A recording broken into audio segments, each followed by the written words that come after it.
Elles sont 40 et elles ont fait avancer la marche du monde. Et c'est dans la une francophone.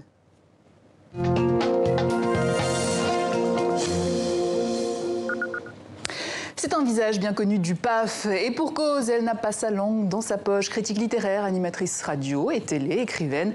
Une femme complète, bien dans ses baskets et qui vient de sortir son dernier livre, Femmes 40 combattantes pour l'égalité aux éditions Gallimard Jeunesse. Isabelle Motro, bonjour. Bonjour.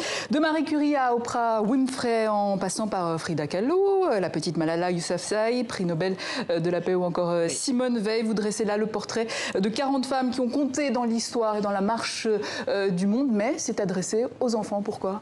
Alors c'est adressé aux enfants parce qu'il n'est jamais trop tôt pour commencer à connaître ces femmes, ces modèles qui ont contribué quand même à faire notre vie d'aujourd'hui. Et en même temps, même les adultes apprennent beaucoup en lisant. Je crois que oui, ce n'est pas inutile de répéter quelques dates. Exactement. Je ne connaissais pas par exemple Mary Wollstonecraft.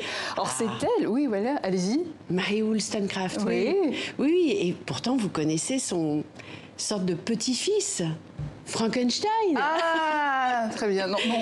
Vous saviez pas. Que alors en fait, c'est la mère de Mary Shelley qui a écrit Frankenstein, mais c'est évidemment pas pour ça qu'elle est dans le livre. C'est ça. Elle est dans le livre pour une raison qu'on connaît pas. Nous en France, elle est plus connue en Angleterre, elle est anglaise.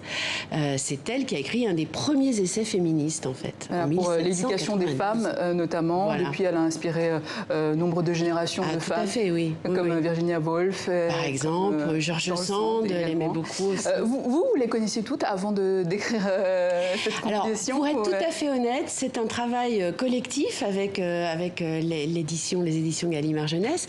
Et donc, il y a quelques noms qui m'ont été soufflés, en effet, que je ne connaissais pas. Et comme par exemple Ito Noé, qui était une féministe asiatique que j'ignorais, j'avoue.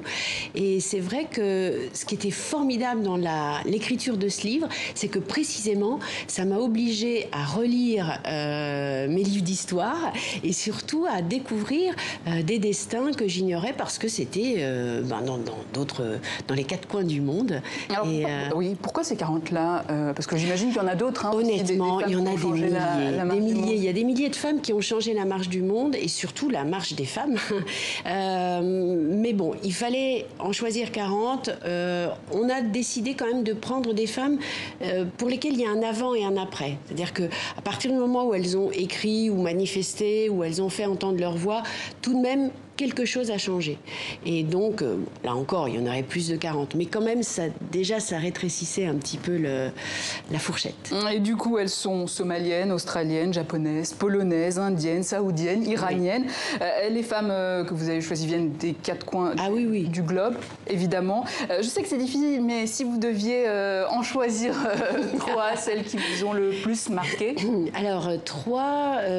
d'abord, je pense que j'aimerais choisir Virginia Woolf parce que c'est une écrivaine formidable et une femme d'une intelligence vive qui était à la fois séduisante et en même temps tranchante. Enfin, elle a vraiment une personnalité très forte.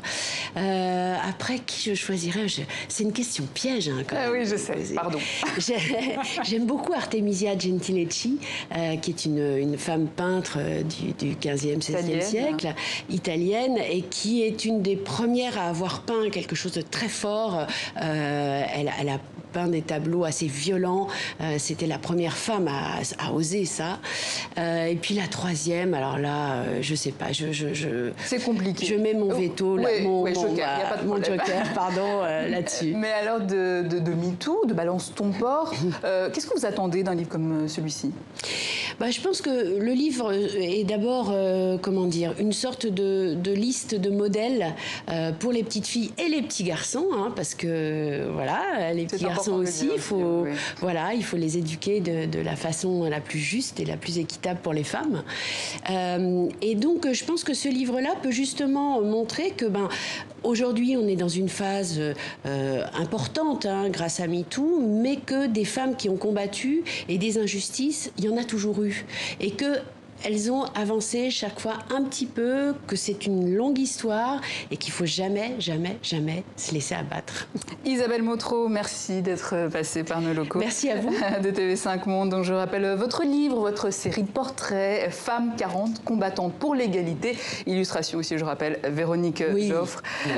Très belles illustrations d'ailleurs aux éditions Gallimard Jeunesse. Merci.